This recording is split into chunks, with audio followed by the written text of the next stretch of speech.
So thumbnail చూసారు కదా, how to invest in copper, right.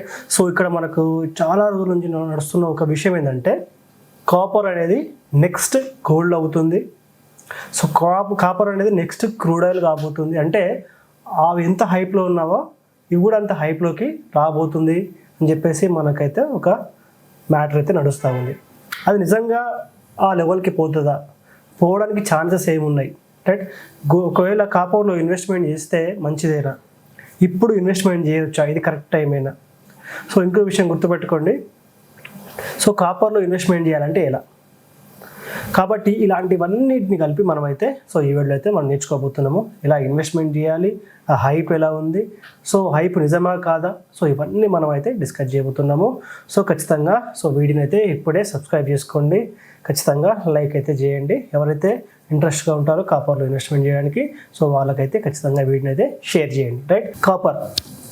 First కాపర్కి hype రాబోతుంది, copper next gold కాబోతుంది, next ఆయిల్గా కాబోతుంది అని చెప్పేసి అంటున్నాం కదా. బట్ అది అలా కావడానికి కారణాలు ఏంటి, మనం అది ఖచ్చితంగా మాట్లాడుకోవాలి కదా. కాపర్ అనేది ఇప్పుడు గోల్డ్ ఉంది, సో గోల్డ్ ఆ లెవెల్కి రావడానికి ఎంత టైం పట్టింది, సో ఆయిల్ అనేది ఆ లెవెల్గా, ఎందుకంటే అవి యూజబుల్గా ఉన్నాయి.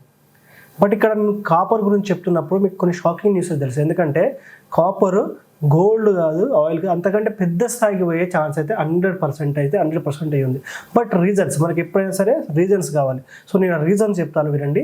సో కాపర్ అనేది మల్టీ సెగ్మెంట్లో యూజ్ అయ్యే ఒక మెటల్, కమోడిటీస్లో ఒక మెటల్. సో ఇప్పుడు నేను ఒక లిస్ట్ చెప్తాను, ఆ లిస్ట్ ప్రకారం చూద్దాం ఎక్కడెక్కడ మనకు కాపర్ యూజ్ అవుతుందో, ఎంత పర్సెంటేజ్ యూజ్ అవుతుందో విత్ చార్ట్తో సహా మీకైతే నేను చూపిస్తాను. ఒకసారి అయితే ఈ యొక్క సెగ్మెంట్ చూడండి, కాపర్ ఎక్కడెక్కడ యూజ్ అవుతుంది, ఎందుకు యూజ్ అవుతుంది ఒకసారి చూద్దాం. Okay, right. కాపర్ వచ్చేసి ఎలక్ట్రికల్ అండ్ పవర్ సెక్టార్లో చాలా యూజ్ అవుతుంది. ఏంటంటే పవర్ కేబుల్స్లో, ట్రాన్స్మిషన్ లైన్స్లో, ట్రాన్స్ఫార్మర్స్లో, మోటార్స్ అండ్ జనరేటర్స్లో, ఈవీ ఛార్జింగ్ ఇన్ఫ్రాస్ట్రక్చర్లో కూడా మనకైతే సో ఈ సెగ్మెంట్లో యూజ్ అవుతుంది. నెక్స్ట్ 2 వచ్చేసి ఎలక్ట్రికల్ వెహికల్స్, అంటే ఇప్పుడు మనకు భూమిగా నడుస్తుంది ఏంటంటే ఈవీ సెక్టర్, రైట్. సో ఈవీలో మనకు చాలా యూజ్ అవుతా ఉంది. నెక్స్ట్ వచ్చేసి రీనవబుల్ ఎనర్జీ, సోలార్ అండ్ విండ్స్ పవర్లో కూడా మనకైతే సో ఇదైతే మనకు చాలా యూజ్ అవుతుంది. నెక్స్ట్ వచ్చేసి కన్స్ట్రక్షన్ అండ్ ఇన్ఫ్రాస్ట్రక్చర్, అంటే కన్స్ట్రక్షన్ ఎలా అంటే సో రోడ్స్, బ్రిడ్జెస్, బిల్డింగ్స్లలో కూడా లైక్ ఎట్లంటే plumbing pipes, electrical wirings, like ఇలాంటి సిస్టమ్స్లో కూడా మనకైతే చాలా యూజ్ అవుతూ ఉంది. నెక్స్ట్ వచ్చేసి ఎలక్ట్రానిక్స్ అండ్ టెక్నాలజీలు కూడా, అంటే మొబైల్స్లో, సర్క్యూట్ బోర్డ్స్లలో, సెమీ కండక్టర్లో, డాటా సెంటర్స్లో కూడా మనకైతే ఇదైతే యూజ్ అవుతూ ఉంది. ఓకేనా. ఈ డాటా సెంటర్స్ అనేది ముఖ్యంగా ఏఐని గుర్తుపెట్టుకొని మళ్ళీ మాట్లాడుకుందాము. నెక్స్ట్ వచ్చేసి ఇండస్ట్రియల్ మెషినరీ అండ్ మ్యానుఫ్యాక్చరింగ్లో కూడా ఉపయోగపడుతుంది. లైక్ ఏంటంటే హెవీ మోటార్స్లలో, ఇండస్ట్రియల్ ఎక్విప్మెంట్లో, ఆటోమేషన్ సిస్టమ్స్లో కూడా మనకైతే ఇది యూజ్ అవుతూ ఉంది. నెక్స్ట్ వచ్చేసి ట్రాన్స్పోర్ట్ అండ్ రైల్వేస్, లైక్ ఎలా అంటే so electrical trains, metro projects, signalling systems, like దీంట్లో కూడా మనకైతే ఇదైతే యూజ్ అవుతూ ఉంది, రైట్. ఇప్పుడు మనం ఒకసారి సెక్టర్ వైజ్గా ఒక దీని చార్ట్ను కూడా మనం ఒకసారి చూద్దాం. సో ఎలక్ట్రికల్ అండ్ పవర్స్లో అయితే మనకు దీని డిమాండ్ 40% అయ్యింది. కన్స్ట్రక్షన్లో అయితే మనకు 20% ఉంది. ట్రాన్స్పోర్ట్ అంటే ఈవీ ప్లస్ రైల్లో అయితే మనకు 15% అయ్యింది. ఎలక్ట్రానిక్స్లో మనకు 10% అయ్యింది. ఇండస్ట్రియల్ మెషినరీలో 10% అయ్యింది. సో రిమైన్ దాంట్లో మనకు 5% దాకా ఉంది. సో అర్థమైంది కదా. ఇప్పుడు మనం దాని గురించి మాట్లాడుకుందాం ఒక్కొక్క point. EV AI, right. Present భూమిలో ఉన్నవి ఫ్యూచర్లో ఇవే రూల్ చేసే ఉన్నాయి. ఏఐ మీకు ఆల్రెడీ సో అన్నిట్లో మనకి ఇంక్లూడ్ అయిపోయింది ప్రతి ఒక్క దాంట్లో. సో ఏఐ ఏంటంటే సర్క్యూట్ బోర్డ్స్, చిప్స్, ఇలాంటి వాటిలో కూడా కాపర్ను చాలా ఎక్కువగా వాడతారు. కాబట్టి కాపర్ డిమాండ్ అనేది తగ్గదు. ఈవీ ఎలక్ట్రానిక్స్ అండ్ బ్యాటరీస్లో కూడా మనకైతే కాపర్ డిమాండ్ వెరీ హై ఉంటుంది. కాబట్టి అక్కడ కూడా దీని డిమాండ్ తగ్గదు. ఇంకా వైరింగ్స్లో, మెట్రో రైల్స్లలో, లైక్ రైల్వేలలో, ఎలక్ట్రికల్ రైల్వేస్లో ఎక్కడైనా సరే దీని అవసరం అనేది అన్లిమిటెడ్గా ఉంది. ఎందుకంటే ఇప్పుడు బంగారం అనేది చూస్తే జస్ట్ కొనుక్కొని లేడీస్ వాడుకోవడానికి తప్ప వేరే దేనికి మాత్రం తక్కువగా, జస్ట్ 1-2% కంటే వేరే ఎక్కడ మనకు యూజ్ అవుతుంది. బట్ కాపర్ విషయంలో వస్తే కనుక కాపర్ని మనము ఇన్ని రకాలుగా, ఇన్ని విధాలుగా, ఇన్ని సెగ్మెంట్లలో వాడుకుంటున్నాం. మీరు చూసారు ఇంత పర్సెంటేజ్ ప్రకారం. కాబట్టి అవన్నిటికీ అన్లిమిటెడ్గా కాపర్ కావాలి. కొత్తగా ఏ వచ్చినా దానికి కాపర్ కావాలి. కాబట్టి కాపర్ డిమాండ్ అనేది తగ్గదు.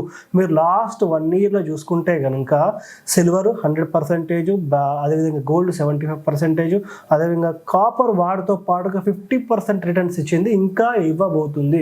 But this is the time అంటే ఇది ఈ టైం కాపర్ని ఇన్వెస్ట్మెంట్ చేయడానికి కరెక్ట్ టైమా అంటే ఎగ్జాక్ట్లీ కాపర్లో ఇన్వెస్ట్మెంట్ చేయడానికి ఇది కరెక్ట్ టైం.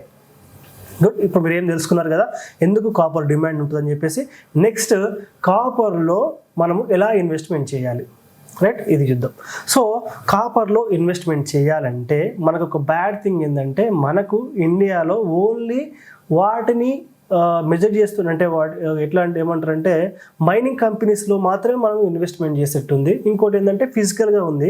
ఇక్కడ మనకు ఇది ఎలా అయితే మ్యూచువల్ ఫండ్స్ ఉంటుందో దాంట్లో మనకు అవైలబుల్గా లేదు, ఓన్లీ ఫారెన్లో మాత్రమే ఉంది, ఇండియాలో లేదు. ఇక్కడ మనం ఓన్లీ ఎంసెక్స్ త్రూ ట్రేడింగ్ చేసుకోవచ్చు, లేదా స్టాక్స్లో అవి ఏవైతే స్టాక్స్ ఉన్నాయో హిందుస్థాన్ కాపర్ కానీ వేదాంత కానీ ఇలాంటి వాటిని డిగ్గింగ్ చేస్తున్న కంపెనీలో మాత్రమే మనము ఇన్వెస్ట్మెంట్ చేయడానికి మనకు ఉంది. ఇంకోటి ఫిజికల్గా కూడా మనం అయితే కాపర్ని కొనుక్కోవచ్చు, అది మన ఇష్టం, రైట్. సో ఇప్పుడు దీంట్లో ఏది మనం బెటర్ అనుకుంటే చూస్తే, సో ఏవైతే స్టాక్స్ ఉన్నాయో వేదాంత, హిందుస్థాన్ కాపర్, లైక్ కొన్ని ఏవైతే ఉన్నాయో మెటల్ సంబంధించినవి, సో ఆల్రెడీ అవి హైలో వచ్చేసినాయి. బట్ ఎప్పుడైతే కరెక్షన్ వస్తుందో అప్పుడు మళ్ళీ మనం దాంట్లో ఇన్వెస్ట్మెంట్ చేయవచ్చు.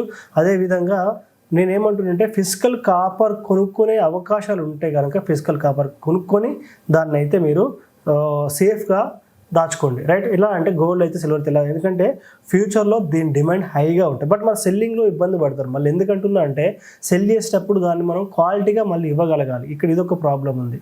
కాబట్టి మనం మోస్ట్లీ ఏంటంటే ఏవైతే కాపర్ సంబంధించిన స్టాక్స్ ఉంటాయో ఆ స్టాక్స్లో చిన్న చిన్నగా సిప్ చేస్తూ పోండి. ఏవైతే కమోడిటీని హోల్డ్ చేస్తున్నాయో ఈటీఎఫ్స్ అండ్ ఏవైతే కమోడిటీకి సంబంధించిన ఏవైతే మ్యూచువల్ ఫండ్స్ ఉన్నాయో దాంట్లో సిప్ చేయండి. ఎందుకంటే వీటి త్రూ కాపర్ కూడా పోతుంది కాబట్టి కంపల్సరీ కరెక్షన్ వచ్చినా కూడా మళ్ళీ హైకి పోతుంది. ఎందుకంటే చిన్న ఎగ్జాంపుల్ చెప్తా వినండి.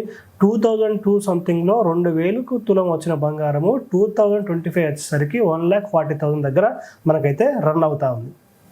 అంటే మధ్యలో ఎన్నిసార్లు తగ్గినా పెరిగినా కానీ ఒక 10 ఇయర్స్లో అది 20 ఇయర్స్లో పెరిగింది తప్ప ఎక్కడ కిందికి వచ్చిన సంకేతాలు అయితే మనకు లేవు. కాబట్టి కమింగ్ 25 ఇయర్స్లో కూడా ఇప్పుడు ఎవరైతే ఎంగేజ్లో ఉన్నారో వాళ్ళ పిల్లలకి దాచుకోవాలనుకుంటున్నారో ఎవరైతే ఇన్వెస్ట్మెంట్ చేయాలనుకున్నారో వాళ్ళకి బెస్ట్ టైం కమోడిటీస్ ఏవైనా సరే. ఎందుకంటే సో అది పెరిగే ఛాన్స్ ఎక్కువ ఉంది, దాని డిమాండ్ హై ఉంది, డిమాండ్ ఎప్పుడు ఎక్కువనే ఉంటుంది కాబట్టి తగ్గకుండా అన్లిమిటెడ్ డిమాండ్ అనేది ఎప్పటికీ ఉంటుంది కాబట్టి దాంట్లో మన ఇన్వెస్ట్మెంట్ అనేది సో పర్ఫెక్ట్ టైం. రేపు చేస్తా ఎల్లుండి చేస్తా అనే దానికంటే ఇవాళ నుంచే మనం కాపర్లో అనే దానికంటే ఏదైనా సరే మెటల్ సంబంధించిన గోల్డ్, సిల్వర్, కాపర్ ఏదైనా సరే హ్యాపీగా మనం ఇన్వెస్ట్మెంట్ అయితే చేసుకోవచ్చు. కాబట్టి ఇది రైట్ టైం. ఎక్కడ ఇన్వెస్ట్మెంట్ చేయాలో చెప్పాను కదా, స్టాక్స్లో కానీ కమోడిటీకి రిలేటెడ్ ఉన్న మనకు ఏవైతే మ్యూచువల్ ఫండ్స్ ఉన్నాయో దాంట్లో మనము చేసుకోవచ్చు. సో ఏవైతే ఉన్నాయో నేను అవసరమైతే డిస్క్రిప్షన్లో కానీ కామెంట్లో కానీ ఆ లిస్ట్ కూడా ఇవ్వడానికైతే ట్రై చేస్తాను. కాపర్లో మనకి ఇంకొక ఏదైనా నెగిటివిటీ ఉందా, సో ఇది కూడా మనం మాట్లాడుకోవాలి, ఓకేనా. సో ఏంటంటే మనకు కాపర్ని ఎక్కువ మనకు వైరింగ్లో యూజ్ చేస్తూ ఉంటాం, రైట్. వైరింగ్లో చాలా యూజ్ చేస్తూ ఉంటాం.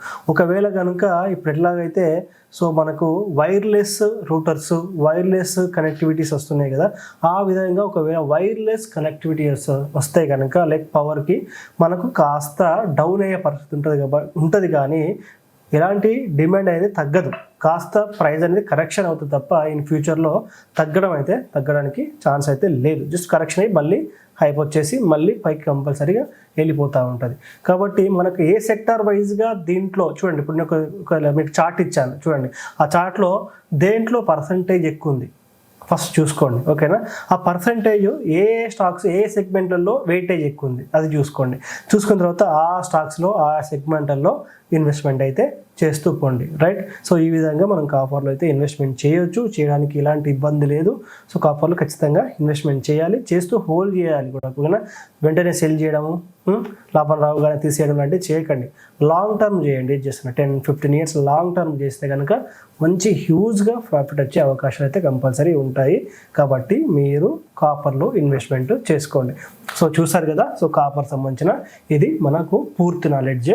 సో మీకు నచ్చితే కనుక ఖచ్చితంగా మీరు కామెంట్ చేయండి, ఏమైనా చెప్పాలనుకుంటే. సో ఖచ్చితంగా లైక్ చేయండి, సబ్స్క్రైబ్ చేయండి. Thank you so much.